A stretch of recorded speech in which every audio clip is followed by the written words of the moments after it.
നമസ്കാരം. ഈ വിചാരം എന്ന് പറയല്ലോ, വിചാരം ചെയ്യാനായിട്ട് ഒരു വിഷയം നമുക്ക് ആവശ്യമാണ്, അല്ലേ? അപ്പം വിഷയങ്ങളെ വിചാരം ചെയ്തു കഴിഞ്ഞാൽ പൂർണ്ണ ജ്ഞാനത്തിലും പരിപൂർണ ശാന്തിയിലും എത്തണം. വിചാരം ചെയ്തു കഴിഞ്ഞാൽ അപ്പം അങ്ങനെയുള്ള ആ വിഷയങ്ങളെയാണ്. അപ്പം നമ്മൾ എന്തിനാണ് വിചാരം ചെയ്യേണ്ടത്? അങ്ങനെയുള്ള വിഷയങ്ങളെയാണ് നമ്മൾ വിചാരം ചെയ്യേണ്ടത്. സമ്യജ്ഞാനം, പൂർണ്ണജ്ഞാനം. അപ്പോൾ പൂർണ്ണജ്ഞാനം കൊണ്ട് ആത്മശാന്തി അത് നേടാനായിട്ട് നമുക്ക് വേദാന്ത തത്വങ്ങളെ നിരന്തരം വിചാരം ചെയ്യണം. വളരെയധികം അർത്ഥവ്യാപ്തിയുള്ളൊരു വാക്കാണ് വിചാരം. ഇപ്പം ഈ സംസ്കരിക്കപ്പെട്ട അന്ധക്കരണം, ശുദ്ധമായ സംസ്കരിക്കപ്പെട്ട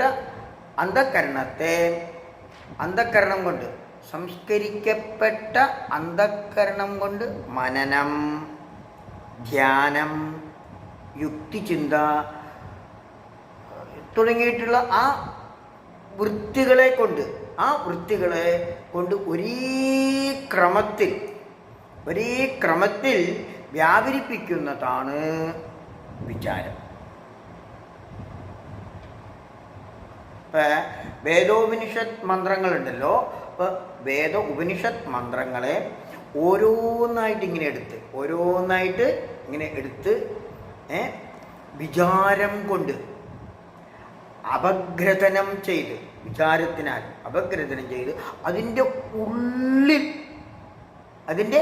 ഉള്ളിൽ ഒളിഞ്ഞിരിക്കുന്ന ആ മന്ത്രത്തിൻ്റെ ഉള്ളിൽ ഒളിഞ്ഞിരിക്കുന്ന നിഗൂഢ രഹസ്യങ്ങൾ നമുക്കറിയാൻ സാധിക്കും. അത് നമ്മൾ കണ്ടുപിടിക്കണം. അപ്പം മന്ത്രത്തിൻ്റെ സൂക്ഷ്മമായിട്ടുള്ള ഭാവാർത്ഥത്തെ, ഒരു ഭാവമുണ്ടല്ലോ, ആ ഭാവാർത്ഥത്തെ അറിഞ്ഞ് അത് നമ്മുടെ അനുഭവത്തിൽ ആ ഭാവാർത്ഥത്തെ നമ്മൾ അറിയണം വിചാരത്തിന്. അങ്ങനെ അറിഞ്ഞ് അത് നമ്മുടെ സ്വാനുഭവത്തിൽ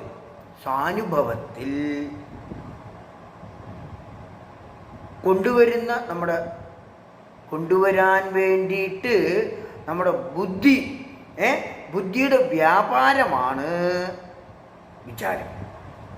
അങ്ങനെ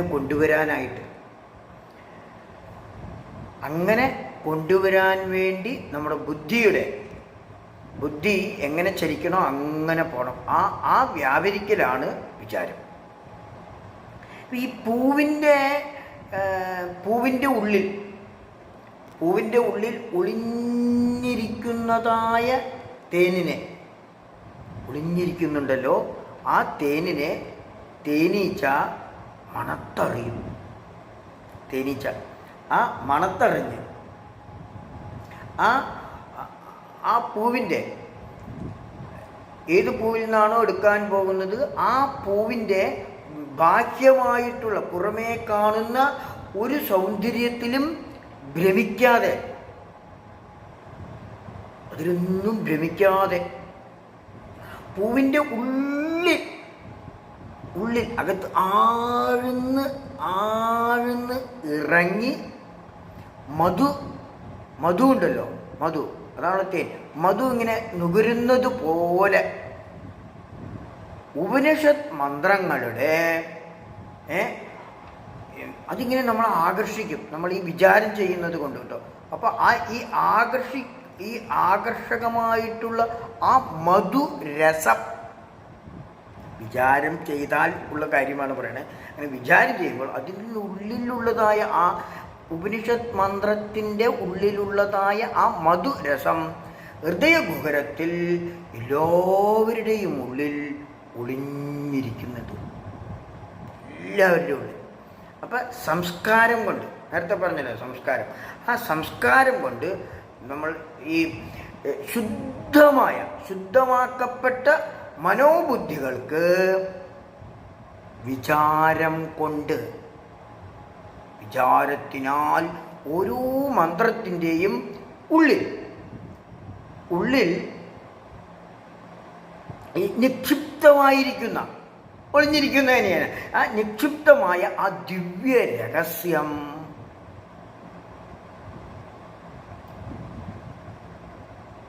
ഗ്രഹിക്കാൻ സാധിക്കും, അറിയാൻ സാധിക്കും വിചാരത്തിനാൽ.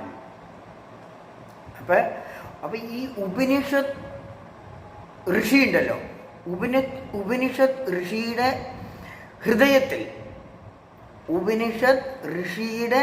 ഹൃദയത്തിൽ നിന്നും ഉണ്ടായ ആ ദിവ്യ സന്ദേശം, ആ ഋഷി എങ്ങനെയാണോ ഇതാക്കിയത്, ആ സന്ദേശം വിവേകബുദ്ധി കൊണ്ടും പൂർണ്ണ ശ്രദ്ധ കൊണ്ട് വിചാരം ചെയ്യുമ്പോൾ പൂർണ്ണ ശ്രദ്ധയില്ലായിരിക്കും, പൂർണ്ണ ശ്രദ്ധയും ഉള്ളത് കൊണ്ട് ഋഷിയുടെ ഹൃദയത്തിൽ എങ്ങനെയുണ്ടായിരുന്നോ ആ ഹൃദയത്തിൽ നിന്നും ഹൃദയത്തിലേക്ക് വരുത്തുന്ന ആ പ്രക്രിയയാണ് വിചാരം. ആ പ്രക്രിയയാണ് വിചാരം. അപ്പൊ ഈ ഉപനിഷത്ത് മന്ത്രത്തിൻ്റെ ഈ ഭാവാർത്ഥത്തെ, ഉപനിഷത്ത് മന്ത്രത്തിൻ്റെ ആ ഭാവാർത്ഥത്തെ നമ്മുടെ അനുഭൂതിയിൽ, സ്വാനുഭൂതിയിൽ, നേരത്തെ പറഞ്ഞ മാതിരി ആ അനുഭൂതിയിൽ കൊണ്ടുവരണം. നമ്മൾ അതിനെ അനുഭവിക്കണം. അപ്പം അതിനുള്ള പ്രയത്നം, ആ പ്രയത്നമാണ് വിചാരം. അപ്പം എന്തിനെ വിചാരം ചെയ്യണം? നമ്മൾ എന്തിനെല്ലാമോ വിചാരിക്കുന്നുണ്ട്. അപ്പം വിചാരം ചെയ്യേണ്ടത് എന്തിനെയാണ് എന്നുകൂടി അറിയണം. വിചാരം ചെയ്താൽ പരിപൂർണ ശാന്തി, സമാധാനം അത് കിട്ടണം. അപ്പം ഏത് വിഷയത്തിനെയാണ് വിചാരം ചെയ്യേണ്ടത് എന്നുകൂടി വേണം. അപ്പം ആ പ്രയത്നമാണ് വിചാരം. മനസ്സിലായോ? അപ്പം എല്ലാം ഈ അജ്ഞാനം കൊണ്ടാണല്ലോ നമുക്ക് ഈ പ്രോബ്ലം എന്താണെന്നൊന്നും മനസ്സിലാവാതിരിക്കുന്നത്. അജ്ഞാനം കൊണ്ടാണ്. അപ്പം അജ്ഞാനം കൊണ്ട് ഉണ്ടായതായ എല്ലാ തെറ്റിദ്ധാരണകളും നമുക്ക് ഈ ആത്മവിചാരത്തിനാൽ ഇല്ലാതാകും. അപ്പം വിചാരം എന്താണ് എന്നുള്ളത് മുഖ്യമാണ്, ഇല്ലാതാകും അല്ലേ? അപ്പം ആധ്യാത്മികമായിട്ടുള്ള ഉയർച്ചയ്ക്ക് ഒരാൾക്ക് ആധ്യാത്മികമായിട്ട് ഉയരണം എന്നുണ്ടെങ്കിൽ വേദശാസ്ത്ര അർത്ഥ വിചാരം അത്യാവശ്യമാണ് അല്ലേ?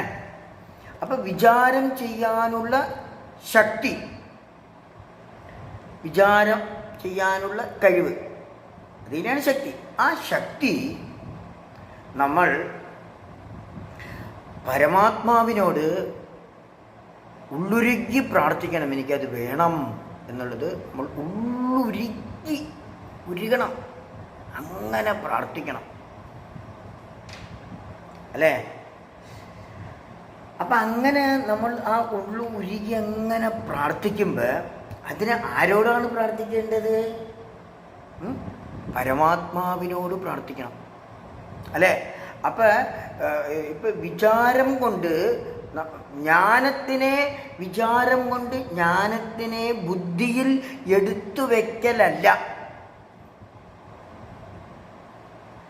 ശ്രദ്ധിക്കണം, വിചാരം കൊണ്ട് ജ്ഞാനത്തെ ബുദ്ധിയിൽ എടുത്തു വെക്കലല്ല, വിചാരം ജ്ഞാനമായി മാറും. വിചാരത്തിനാൽ ജ്ഞാനം ഉണ്ടാകും, ജ്ഞാനം പ്രകാശിക്കും. വിചാരം തന്നെ, നിരന്തര വിചാരം. ആചാര്യസ്വാമികൾ അതാണ് പറയണത്, നിരന്തരം ആത്മവിചാരം ചെയ്യാനാണ് പറയുന്നത്. അപ്പം അങ്ങനെ വിചാരം ചെയ്യുമ്പോൾ ഈ പ്രപഞ്ചത്തിനെ വിചാരം ചെയ്യുമ്പോൾ പ്രപഞ്ച രഹസ്യം മുഴുവൻ അറിയും, സത്യമറിയും. സത്യമറിയും. ഒരു കാറുണ്ട്. ഈ കാറിനെ നമ്മൾ അറിയണം എന്ന് പറഞ്ഞ് നമ്മൾ കാറിനെ ഓരോ പാർട്സായിട്ട്, കാർ എവിടെയുണ്ട് എന്ന് പറഞ്ഞ് കാറിനെ പാർട്സായിട്ട് അയച്ചിട്ട് കഴിഞ്ഞാൽ പിന്നെ കാറുണ്ടാവില്ല. പക്ഷെ പാർട്സ് കണ്ടമാനം ഉണ്ടാവും, കാറുണ്ടാവില്ല. ഓരോന്നിനെയും വിചാരം ചെയ്യുമ്പോഴേ നമുക്ക് അതിൻ്റെ സത്യം, ഉന്മ അത് അറിയാൻ പറ്റുള്ളൂ. അപ്പം ഈ ജ്ഞാനവിചാരം അനുസൂതം ഇങ്ങനെ നീങ്ങണം, അനുസൂതം ഉണ്ടായിരിക്കണം ജ്ഞാനവിചാരം. അപ്പം ഈ വേദശാസ്ത്രത്താൽ അറിയേണ്ടത്, വേദശാസ്ത്രം കൊണ്ട് അറിയേണ്ടത് വേദശാസ്ത്ര വിചാരത്തിലൂടെ തന്നെ അറിയണം. മൂക്കുകൊണ്ട് മണക്കേണ്ടത് നാക്കുകൊണ്ട് പറ്റില്ല, കണ്ണുകൊണ്ട് കാണേണ്ടത് ചെവി കൊണ്ട് പറ്റില്ല.